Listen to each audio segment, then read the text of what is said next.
You have to go through the ocean of attachment. Attach, attach, attach, and still be loving and kind and understanding. And you have to go through the sea of detachment and be able to stay together, to give each other space, to respect each other, to see each other's power developing and bow to that and say, how beautiful you are. How much this is helpful to me that you're a powerful person instead of a wimp. Who wants to be together with a wimp, right? Hello, everybody. Welcome back to the Sovereign Self Show. And today we're talking all about why meditating with the heart is more profound and transformational than the mind. I know our guests today, you guys are just going to love them. We have Susanna and Puran Bair, co-founders of iamHeart, a nonprofit organization dedicated to helping people access emotional, physical, and spiritual well-being through the transformative practice of heart rhythm meditation, or HRM. Together, they've spent decades developing and teaching this heart-centered approach, which synchronizes the breath, heartbeat to create coherence in the body, mind, and in the spirit. I'm sure we're going to get into so much more today. I'm so excited to welcome you both to the show. Thank you. We're very happy to be here. Hello, Lauren. Oh my goodness. Well, welcome both of you. And I know you guys combine some of your spiritual lineage practices with the science today. So I would love to hear a bridged version, right, of how does you guys get to do the work that you did today? What were, individual or maybe your collective journey, those little whispers from the soul that led you to founding and creating the heart rhythm meditation? Well, I started in my early years in the 70s when I went to university. I really wanted to study psychology. Psychology actually means the science of the soul. And what is very interesting when you study psychology, especially clinical psychology, you learn a lot about mental illness, which I was very interested in because I thought there must be somewhere that we get to the core of the self when you go through mental illness. It's not so. I went through all the different departments. It's not so because there's so much medication there, especially in the 70s. There were not many therapy forms, at least in Vienna. So after my, when I was in the dissertation level, I sort of quit psychology because it was too much medical oriented. And as a clinical psychologist, you actually do the test so that psychiatrists can prescribe the medication. So then I moved into theater. It just happened so. And I ended up actually in Basel in Switzerland at the State Theater, and I became the director of a women's group, and we did feminist theater. And it was very wonderful. We went on tours through Europe with our piece about the goddesses. And it was really, really a breakthrough piece. And it ended up for me in that I moved to New York, to the United States. And that became a challenge because in the 70s it was difficult to get parts or to become a director or any of this sort. But I learned a lot. I studied with Stella Adler and Lee Strasberg. And then I found my spiritual teacher, Pivalayat Inayat Khan, which was another big breakthrough for me because in all those years, although I knew meditation, I knew about Zen, Buddhism, and all deep practices, but the practice itself was not deep enough for me to get me through having a new language, a new culture, no family, friends I had, but it was a big challenge. And it was a breakthrough for me to meet my teacher and really learn a practice. And eventually I met my husband through our teacher, and we were asked to create our own organization. And that's how we developed in the method of the heart. which we have practiced for the past 35 years. So it's a little bit of a long story maybe for this interview, but it's interesting, the things that I had gone through. So to come to where I went, and it actually went pretty fast, all those periods that I describe here. So, but it was nice to meet Puran, and we're able to create our own organization. My background is in science, physics and mathematics and computer science. So I was excited about being able to measure change and what happens in the body when you meditate. And you've done Kundalini yoga, so you understand about breath work and how powerful breath work is. With breath work, you're dealing with energy, whereas in mindfulness and the kinds of Buddhist meditations, they're dealing mostly with consciousness. Mm-hmm. Consciousness, of course, very important to have this awareness, expanded awareness, but to change, to transform, you must have energy. It takes a lot of energy to change. That energy comes from breath, and especially when the breath is directed through the heart.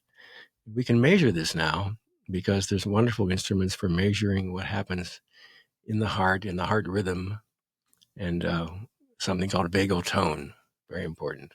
Beautiful. I'd love to talk a little bit more. You mentioned the consciousness versus the energy. Breath work has kind of become more so of a household name. I feel like people know yoga, they know basics of meditation, they've heard of breath work. But what is, if you could go a little bit more into that difference between the energy and the consciousness, and how that ties into the work that you guys do? Well, one thing that's special about the way we breathe is we use a full breath. And we say, if you want more life, you need more breath. Breath is life. So we use a full breath. That means the volume of air that is exchanged in one breath is greatly increased, because you can breathe unconsciously, which is nice, but conscious breathing allows you to change the rhythm of the breath and increase the volume. So an unconscious breath is maybe half a liter of air exchanged, but a conscious breath can be 3 liters, 4 liters. That's a lot of energy, because breath is really energy, not just air. And then when you time it with the heart, so the specialty of our method is to time the breath to the heartbeats, like 8 heartbeats in, 8 heartbeats out. Yeah, but there's only also to with it, which you might also be familiar through Kundalini yoga, because that feels also it's body centered. So we do this deep breathing with the help of the abdominal muscles, and we stay in the body. And through connecting with the heart, something else happens, because the heart opens up. So just in the very beginning, and a lot of people actually have a hard time feeling their heart. Because for decades, people try to avoid feelings. The feelings are rooted in the heart. So when you give energy actually to your body, and in particular to your heart, in the beginning, you maybe start feeling the heartbeat and the pulse, and the heartbeat is really a double beat, the lab-dub, while the pulse has one beat, and you can feel the pulse anywhere in the body. So we really gauge all these things. Sometimes in the physical level, if you want change, you look where your pulse is, where your pain is, where your pulse is, and let that pain and speak through the pulse through you, that because the pulse gets stronger where the pain is, and you can really pay attention to. Then when you go further with your breath, you start feeling energy, and that energy opens up the emotional body. And then you do this work, deep work with the emotions, and eventually that moves into the spiritual body, which is in heart rhythm meditation different than in most meditations, because we do not leave our body, even when we deal with spirit. So that's a big difference to consciousness, because consciousness is this very fine thread where you don't have energy, you don't deal with emotion, you don't deal with pain. You have wonderful bliss experiences most of the time. So there's big differences there. Thank you for sharing that. And I feel in my own practices, and I hear a lot of people are kind of craving what I would call that more embodiment practice, right? You are embodying all those energies and the consciousness. And as humans, I feel like, wow, we have this beautiful capacity to do that. And that Wonderful. is excites me about, what our human potential is. In yoga teachings, I always heard, the jump from our lower chakras to our heart is one of the biggest jumps we can make. Our human self to where the divine starts to meet in the middle. What is your take on really what the heart is? My perspective through different teachings is it's the bridge between our spiritual and then our human self in the middle. But I would love to hear how you guys Mm. would describe what the heart actually is. So we talk about heart at three levels. It's obviously the physical level of the heart, which is important because it regulates also the hormone levels. It does so much.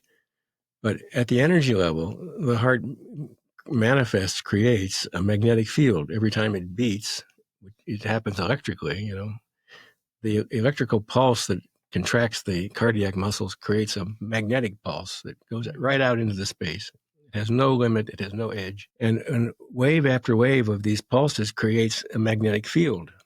And in that magnetic field, you're broadcasting, just like our radio station, you're broadcasting your emotional state, your condition, the whole condition of your being is impressed and expressed through this magnetic field.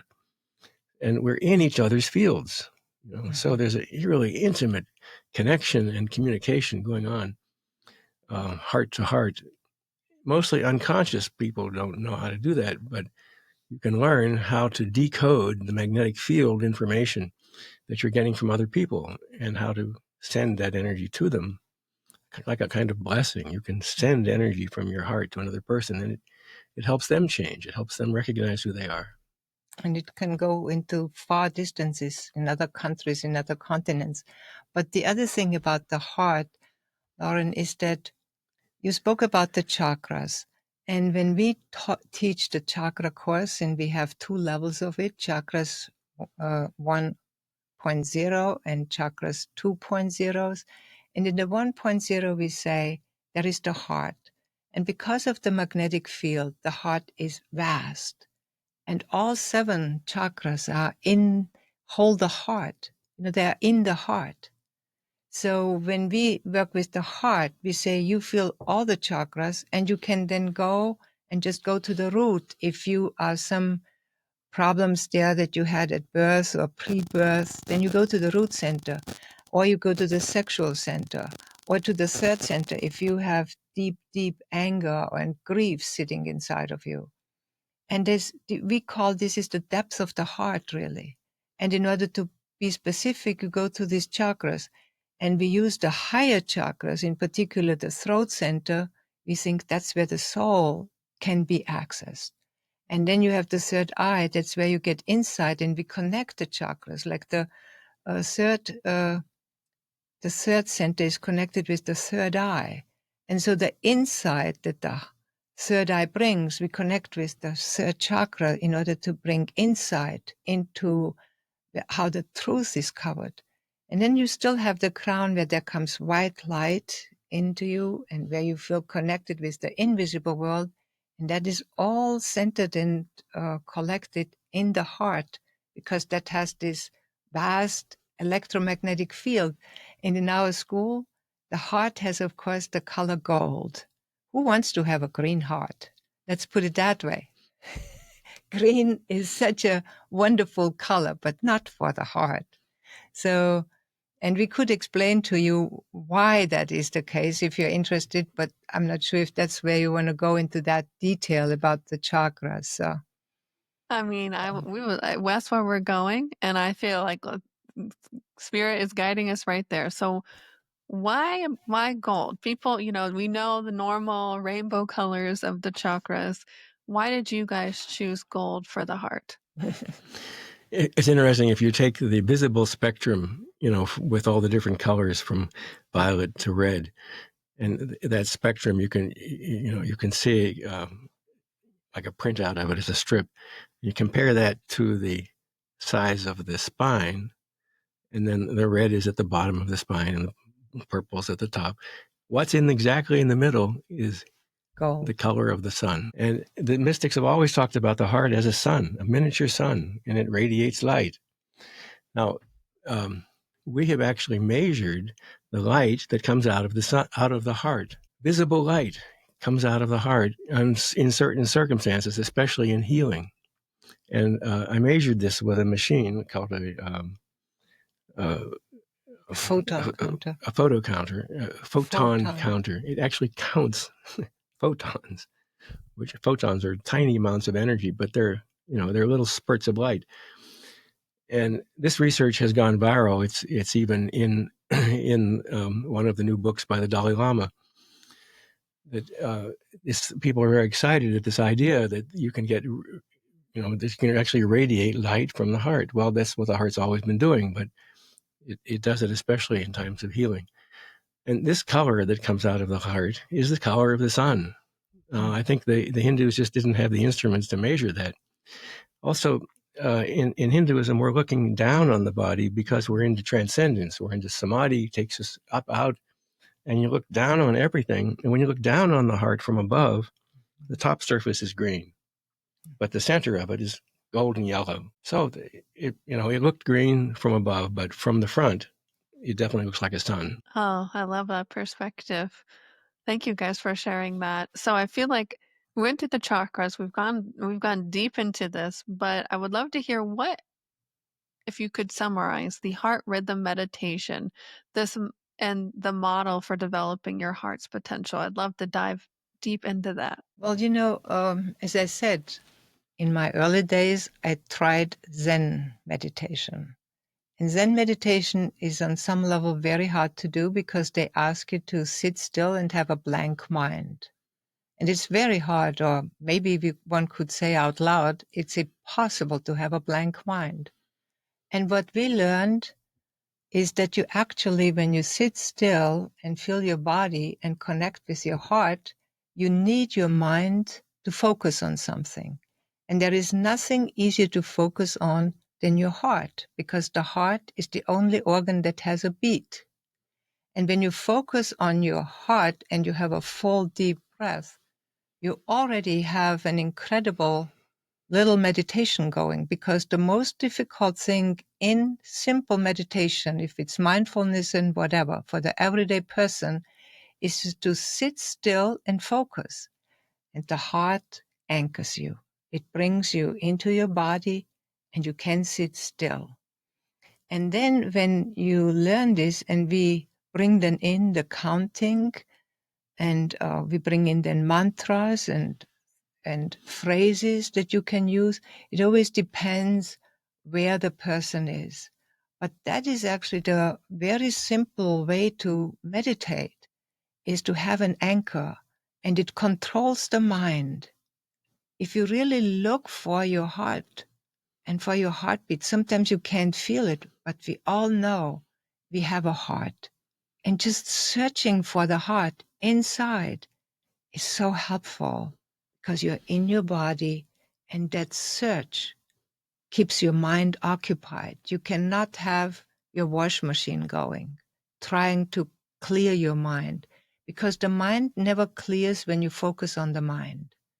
The mind clears when it's focused on something else. So that is the secret of heart rhythm meditation. And you can go then to the different levels of it. So, but even at a simple level, it's just so pleasant to just sit and feel your heart. And many people say they meditate with their heart, but mostly they're imagining their heart. Yeah.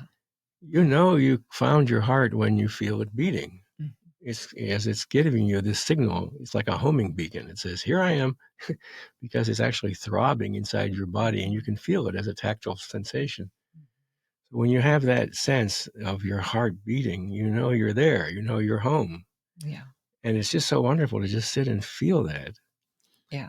And then if you do this technique that Susanna mentioned, where you time your breath so that you're breathing evenly in and out the same length, and time to a number of heartbeats. We recommend 6 or 8. Then the this breath has an effect on the heart rhythm. It actually modifies the heart rhythm slightly so that as you breathe in and as you breathe out, the heart rate goes up and goes down gently and creates a kind of a sine wave of motion in the heart rate. So the averages might be the same, but you get this variation. That variation is called heart rate variability, and heart rate variability is a method of measuring vagal tone. And vagal tone is the gold standard measurement for stress resilience. If you have good vagal tone, you can handle stress. We don't try to avoid stress. We don't try to escape from stress. What we want to do is increase our capacity to handle stress. And that's done with the heart. You know, I can tell you a little story. When we brought out our second book, Energize Your Heart, in 2008, we went on a tour through all of America, to all the big cities and so on. And we did book visits to the bookstores. And I actually did this by myself because in book presentations, you don't always get a big crowd where you need two people. So I said, Puran, I just do that. And I go to the bookstore and some people come, a small group of people, I don't know, 20 people or something like this. And then a Buddhist monk walks in, and I know that he was a Buddhist monk because he was wearing all his robes.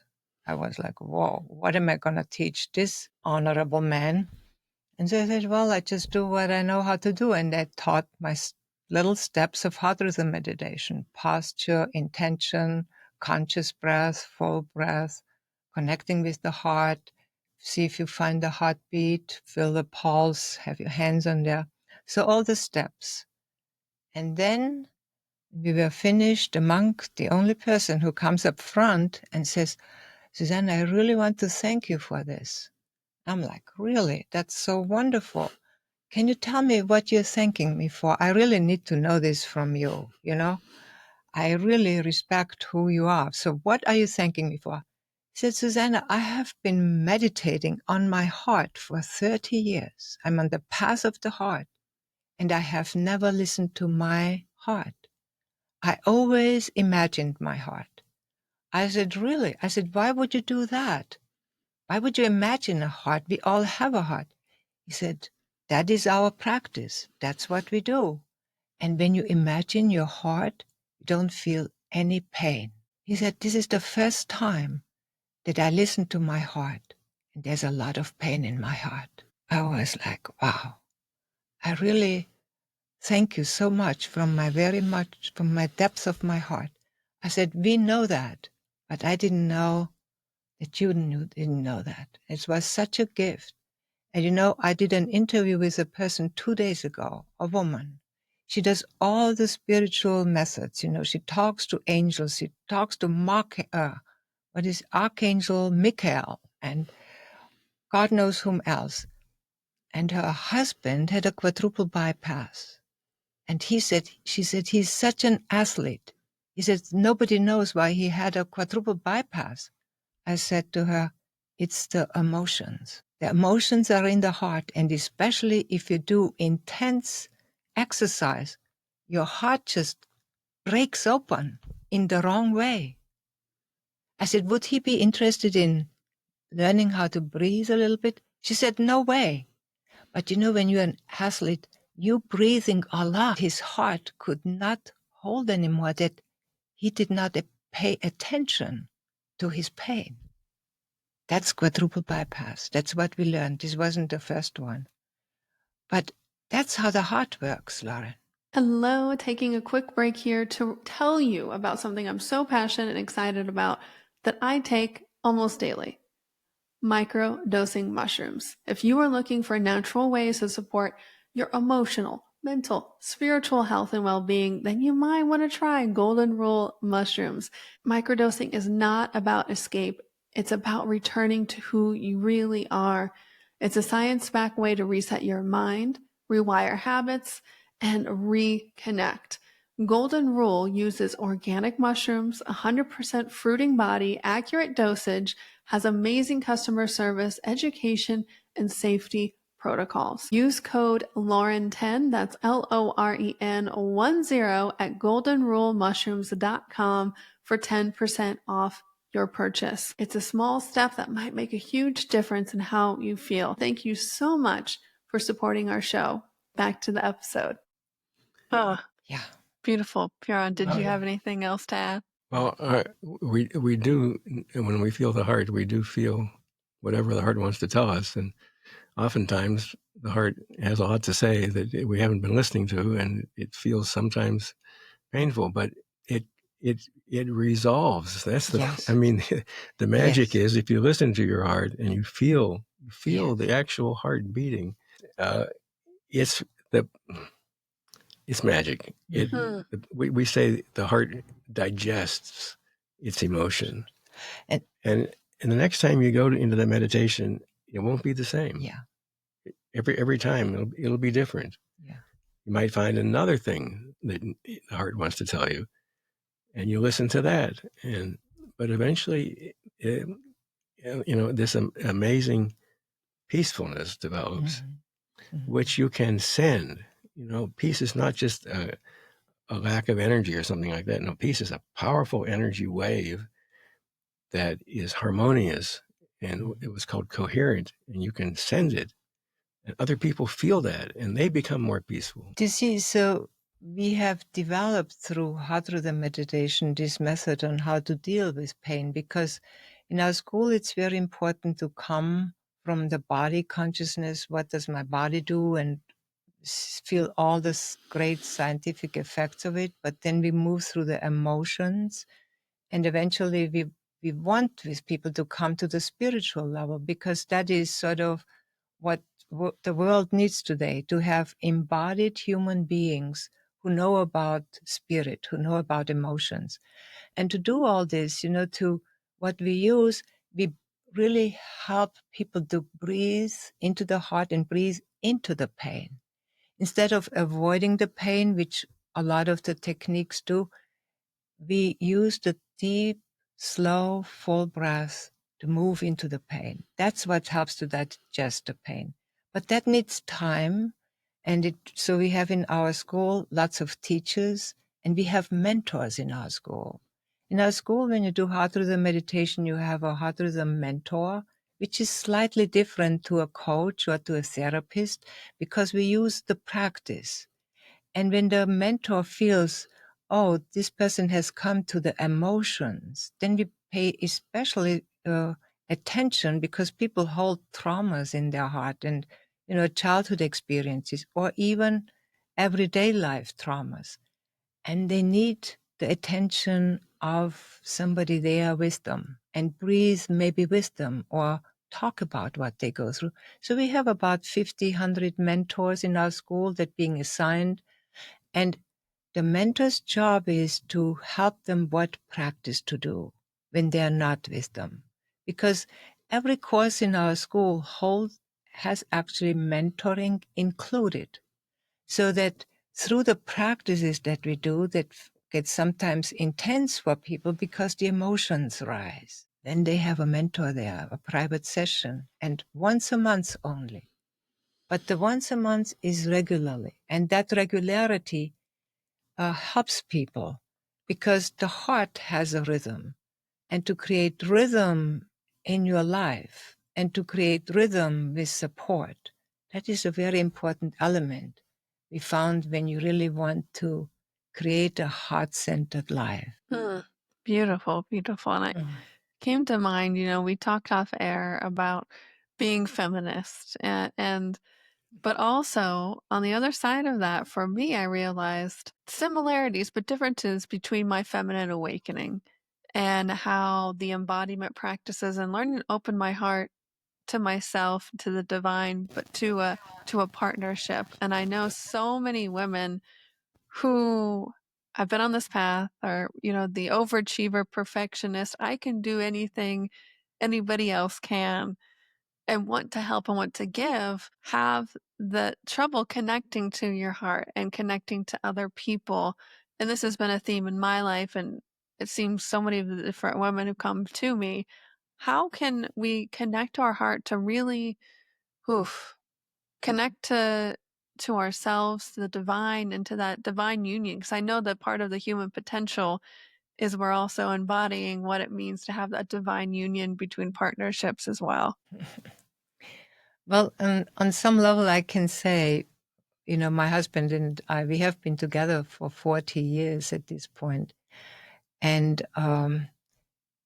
the divine union is really there for us. That's what we speak about, is when you have found and accepted together to have a purpose.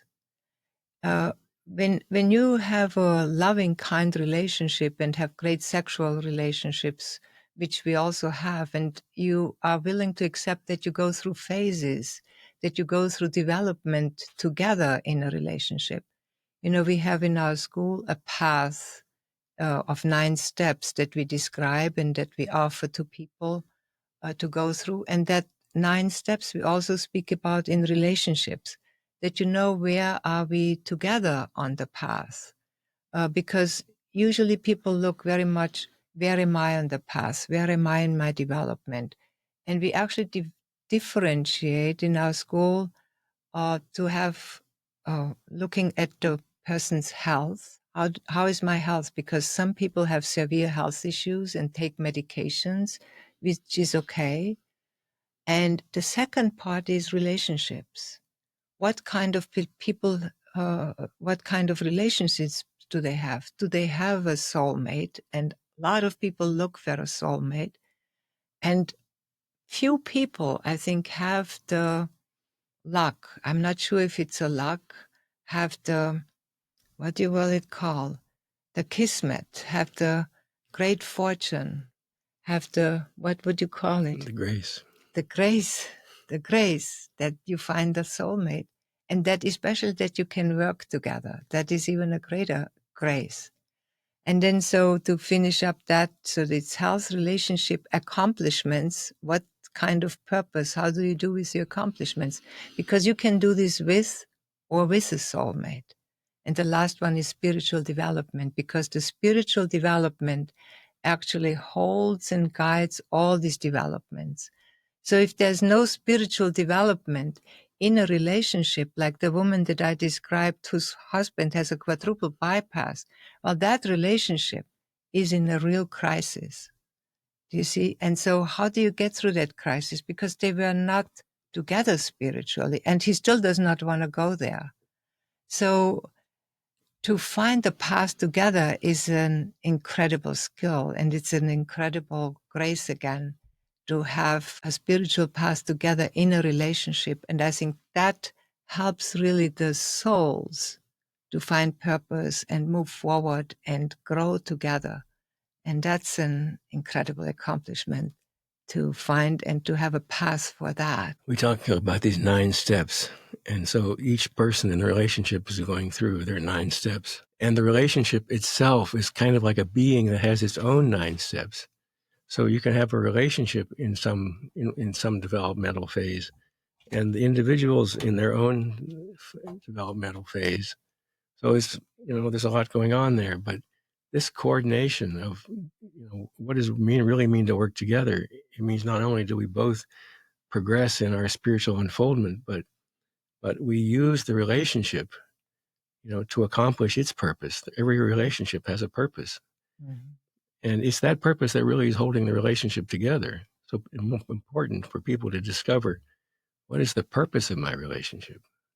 So here's that labyrinth, Lauren, that we work with. And that labyrinth is actually quite familiar to a lot of people. And we put numbers in there. The first step is very short. The second step moves to the third. And that's a lot of people stay actually in those first 3 steps. This is like making a commitment, and you go sideways and you go through testing. And then you go further. And when you move into harmony, 3 means you're in harmony together. And people hang out to it for a long time because this is where home is. And when you move from 3 to 4, you have to go through all these different things, and you end up here in 4, which is really a long way to go. And so you go through all these steps, and you can look, for example, from 5 to 6, you move all the way down, and feels like you're in step 1. Can you see this? This is right like, next Oh to the yes, door. we can see it. And this is be on YouTube, and we'll provide a link for the visual too for people listening. But yes, it's and This is in our third book called Follow Your Heart. but can you see this? And sometimes people have the feeling, I don't know anything, I don't have anything, I don't know where Yeah. I'm going, I feel totally lost. And because this step 6 feels like I'm starting over again. wow. Where am I? Who am I? That's step 6. And this is where the spiritual path starts. And to get from 6 to 7, it's really at the height of the labyrinth. But it's that steep that people often don't make it, go back to 5. Mm. So this is so important to know. And this is why we have mentors and retreat guides in the school. See, step 7 is also called enlightenment. Enlightenment. And there's 2 more steps after that. And there Mhm. 8 goes all the way down, because this is when you're really in the spiritual realm, when you move to 8. So it's surrender. It's really wanting to go deep, and you want to serve. You want to be there for others. You want to change the world. Changing the world is not an upstate. It's like feeling the pain of the world and willing to work with that. And so then eventually from 8, it goes always back and forth, in this labyrinth. But eventually it comes out this way, and you move into 9, where you have the feeling, I'm familiar and I know what those things are and the challenges of the path. And if you're still together, then then you actually have a good time together. And yeah, and as teachers, that's quite helpful. So let me lock that up again. Yeah. Thank you. That's Yeah. a great visual. And I'm over here. My heart was cracked open listening to what you were saying about the purpose of the relationship. And I feel like where my partner and I are, that's what we are. That's the I would call it, like you said, the relationship entity, the co-creation of itself. And I know, like in Egyptian teachings, Isis and Osiris and Horus is actually depicted as that entity of the relationship from teachings I understand. And so I guess, could we talk a little bit more about the relationship entity itself? Because it obviously struck a nerve, my heart with me, and I'm sure people listening are wanting to know more about that as well. The heart is so important to this topic of relationships because the heart reflects the soul. So to find out who a person is, in the old method, you had to go to the soul because, that's like the essence of the person, and it's unique, but it's also divine. And so the idea was to find the soul, but the soul is unmanifested. It's a formula. It's like, it's not physical. And to get to the soul, you had to go into the monastery, into the woods, into the desert. Now, when we understand that the soul is also reflected in the heart, you can find the soul through the heart. Now you have a method that you can use in life, and you can go into a person's heart, feel their heart, and you'll find these divine qualities of their unique being right there in their heart. Now they're usually covered, right? You have to look through that, and you have to connect directly, not by observing, but by bringing that heart into here. Yeah. We do this practice, which I think is essential for relationships, where you breathe in the other person's heart and bring it into your own heart. And now I feel what that person feels. It's in my own feeling, but it's that person's feeling, but it's in me. Now I know what they feel because I'm feeling it myself.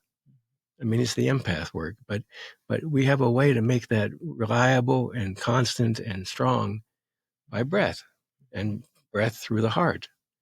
And this is just a really essential skill. Everybody should know this. It's not that difficult, but you have to learn it. And the other thing is relationship. Most of relationships, even when you're together, spiritual teachers, we go through falling in love. And falling in love is such a wonderful gift. And we always hope that every human being experiences the experience of falling in love, because this is like a real big heart opening.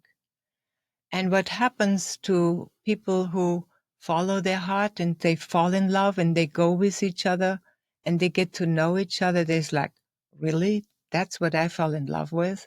And we remove ourselves. And so this would be the first practice that we really suggest to people, to learn how to stay in your heart and take the other person fully in and see how you can grow. You yourself can grow through the shortcomings that you experience in the relationship, and stay attached to your partner in spite that you're having problems. No detachment. Instead of rejecting them. But eventually, attachment alone is not helpful in the relationship. At one point, because attachment, you sort of become like linked at the hip to each other. Do you see what I mean? And so you need to have your own space too, and you need to be able to endure the individual development of your partner too. And so there's this wonderful saying in our school, which I have to give credit to our teacher, which is, you have to go through the ocean of attachment, attach, and still be loving and kind and understanding. And you have to go through the sea of detachment and be able to stay together, to give each other space, to respect each other, to see each other's power developing and bow to that and say, how beautiful you are, how much this is helpful to me that you're a powerful person instead of a wimp. Who wants to be together with a wimp, right? And it's the same how you call your website the sovereignty. Wow, who as a woman does not want to be a sovereign? That everybody bows to you and kisses your feet or your hands, whichever way. I mean, this is what you want. And that takes detachment to come to that kind of understanding of each other. So that is the royal path of the heart in relationships. Wow. Yeah. Thank you both for sharing. That was beautiful. I'm sure a lot of people are going to resonate with that. So And they if say people are, always to us, I want a partner like you have. I'm like, you don't know what we all went through. yes, and I have to attest, I am in the middle of that, and I understand, and I going through the what did you say, the ocean of attachment and the sea of detachment. Right. Yes, Right. another Yeah. spiritual journey in and of itself, for sure. That's right.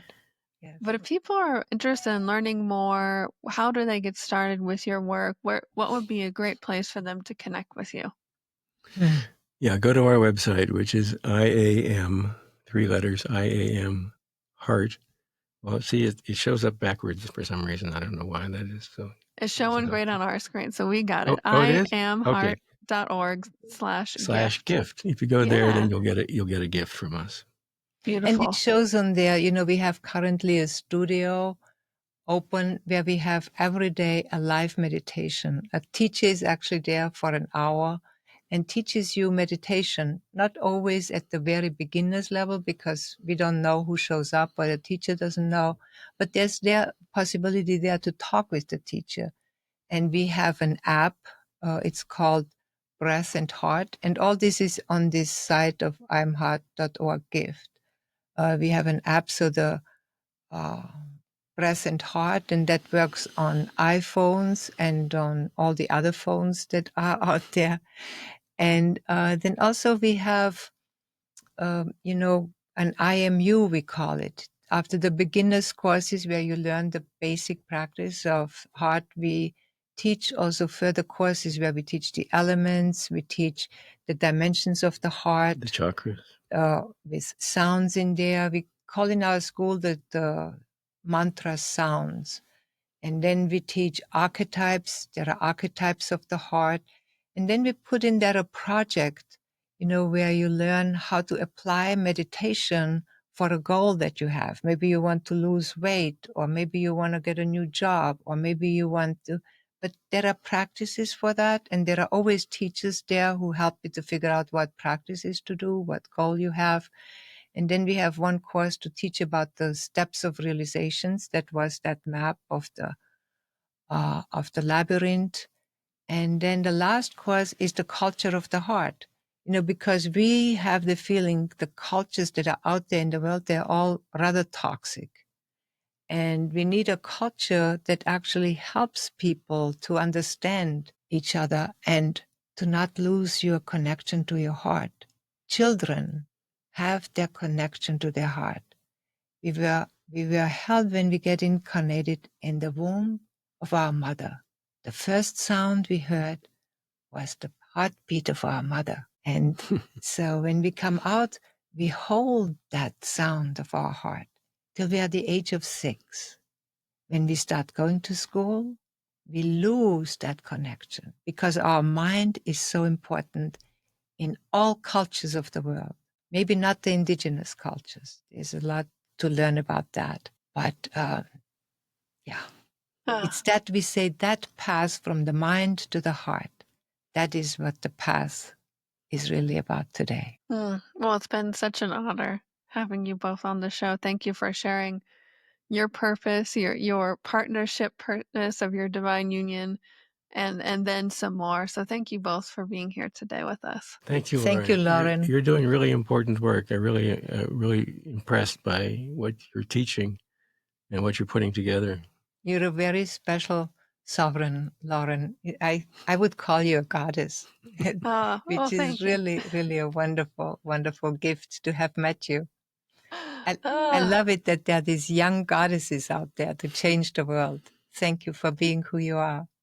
Oh, thank you guys. And if you guys thought of any other goddesses listening, if you thought of a goddess in your life, please share this episode with them or God. That's why I do the work that I've been doing for over 8 years now, is how much along my journey, podcasts and books and these teachers helped me. You never know what that one divine spark in you is going to lead to. So thank you guys all for listening. And until next time.